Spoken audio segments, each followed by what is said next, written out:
Everyone, आज हम लोग डिस्कस करेंगे myths about the breast feeding. तो हमारे साथ आई है डॉक्टर स्वाति, लैक्टेशन कंसल्टेंट। नमस्ते।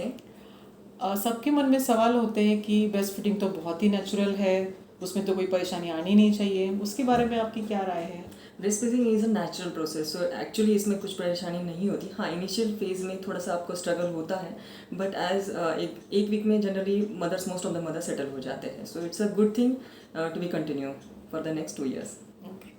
कुछ पेशेंट्स बोलते हैं अगर मेरा ब्रेस्ट साइज स्मॉल है तो मुझे ब्रेस्ट फीडिंग करने नहीं आएगा। नहीं, एक्चुअली साइज पे कभी भी ब्रेस्ट मिल्क का अमाउंट डिपेंड नहीं होता। ये डिपेंड होता है supply on demand. That means baby जितना डिमांड करेगा, आप जितना उसको एक्सक्लूसिव ब्रेस्ट फीडिंग करोगे, आपका सप्लाई बढ़ता जाएगा। सो बेबी का करना ज़रूरी है। ओके। कुछ लोगों के घर वाले उसकी ब्रेस्ट फीडिंग मदर्स को बोलते हैं अब बहुत लंबे समय तक फीडिंग करने की ज़रूरत पड़ती है, मतलब आपका ब्रेस्ट फीडिंग सप्लाई कम है। नहीं, एक्चुअली बहुत लंबे समय तक फीडिंग, इसका मतलब फ्रीक्वेंसी आपकी ज़्यादा ही रखनी पड़ेगी, because baby stomach capacity small. So आपको फ्रीक्वेंट फीडिंग बेबी को देनी पड़ते हैं। सिर्फ ड्यूरेशन के लिए आपको देखना पड़ता है कि लैच वगैरह बेबी का करेक्ट है। वो एक बार लैक्टेशन कंसल्टेंट से कंफर्म करके आप अकॉर्डिंग टू ड्यूरेशन डिसाइड कर सकते हो।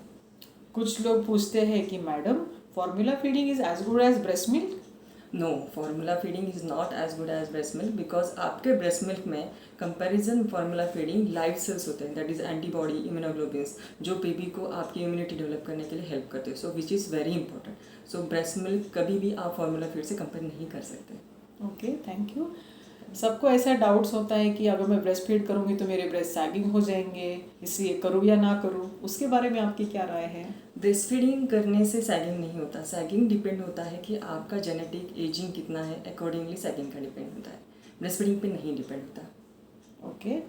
कुछ लोगों के घर में ऐसे बोलते हैं कि ब्रेस्ट फीडिंग मदर का डाइट बहुत ही स्ट्रिक्ट होना चाहिए, कुछ लोग बहुत सारी चीज़ें खाने को मना करते हैं, उसके बारे में आपको क्या कहना है? ब्रेस्ट फीडिंग करते वक्त आपको बैलेंस डाइट लेना ज़रूरी है, ना कि आपको रेस्ट्रिक्टेड फूड करना है। बेसिकली ब्रेस्ट फीडिंग जब करते हैं तो हमें 500 कैलोरीज एक्स्ट्रा लेने पड़ते हैं। अगर मदर को वो डाइट पसंद आता है तो ही मदर उतना ज़्यादा कंज्यूम कर पाएगी। इसीलिए आपने balance diet, nutritious diet, mother को पसंद हो वैसे फूड लेनी चाहिए आइडियली, ना कि रेस्ट्रिक्ट करना चाहिए फूड को। Okay, thank you. Then again कुछ लोग पूछते हैं कि अगर मम्मी बीमार है, उसको फीवर है, तो ब्रेस्ट फीडिंग नहीं करना चाहिए, तो उसके बारे में आपकी क्या राय है? मम्मी जब बीमार होती है, फीवर होता है, तो हमारे बॉडी में एंटीबॉडीज़ डेवलप होते हैं। जो बेबी, अगर आप फीवर में ब्रेस्ट फीडिंग करते हो तो वो सेम एंटीबॉडीज़ मदर के बेबी को विद द ब्रेस्ट में चले जाते हैं। तो आइडियली ये इम्यूनाइजेशन होता है बेबी के लिए। तो आपने एक्चुअली अगर फीवर है या किसी वजह से आप बीमार हो तो आप ब्रेस्ट फीडिंग कंटिन्यू कर सकते हो। ओके। देन कुछ लोग पूछते हैं कि क्या हमें 6 मंथ के बाद वीनिंग चालू करनी चाहिए? 6 मंथ्स के बाद कभी भी वीनिंग नहीं चालू करनी चाहिए। आइडियली आपको कंटिन्यू करना है 2.5 years तक। जैसे WHO ने बताया है कि आप 2 से 2.5 साल तक अगर ब्रेस्ट फीडिंग करवाते हो तो आपको, आपके लिए, बस बेबी के लिए it is very beneficial. So आप try to make it for the 2.5 years तक। Okay. Then most important question, patients को लगता है कि अगर मैं ब्रेस्ट फीड करूँगी तो मुझे फर्टिलिटी रिटर्न नहीं आएगी, मुझे और कुछ यूज़ करने की ज़रूरत है नहीं एज ए कॉन्ट्रासेप्शन, तो उसके बारे में आपको क्या कहना है?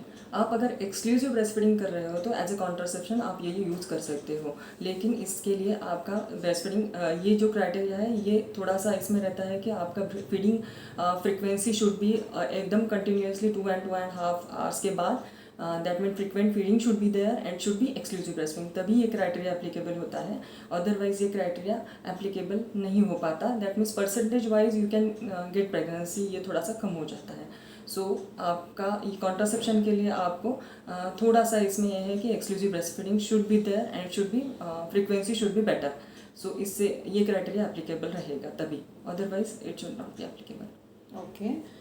एंड जब हम लोग बाहर जाते हैं तो कुछ मदर्स को लगता है कि पब्लिक प्लेस में फीड कराना अच्छा नहीं लगता, उनको ऐसा लगता है कि फीड में नहीं कराना चाहिए, तो उसके बारे में क्या राय है आपकी? Actually breast feeding is a right of the mother. So public place में भी this is a natural thing. So public place में भी आप करते हो तो कोई प्रॉब्लम नहीं है। ये हमारा बेबी का और आपका राइट है। सो आपने पब्लिक प्लेस में भी ब्रेस्ट फीडिंग आप कर सकते हो डेफिनेटली।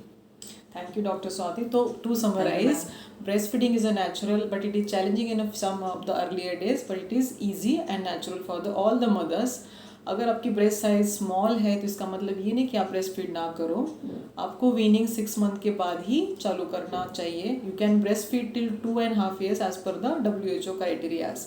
रिगार्डिंग डाइट, आपको जो मदर्स को जो चीज़ें यूजुअल डाइट पसंद है वो आपको कंटिन्यू करना है। अननेसेसरी एक्स्ट्रा रिस्ट्रिक्शन से उनका डाइट कम होके जिसका इफेक्ट ब्रेस्ट मिल्क का इनएडिक्वेट सप्लाई होता है। देन रिगार्डिंग फ्रीक्वेंसी, तो फ्रीक्वेंट फीडिंग इसका मतलब ये नहीं कि आपका ब्रेस्ट मिल्क सप्लाई कम होता है, क्योंकि न्यूबॉर्न बेबीज का stomach capacity is small, so they need frequent feedings. Then अगर breast feeding is the not the cause of sagging of your breast, इसका sagging is depend upon age and the other genetic factors of the thing. Then weaning up should be started after 6 months of the feeding. And regarding contraception, exclusive breastfeeding, it is not a foolproof method of the contraception. You should use some other method to prevent the pregnancy 100%. Thank you. Thank you.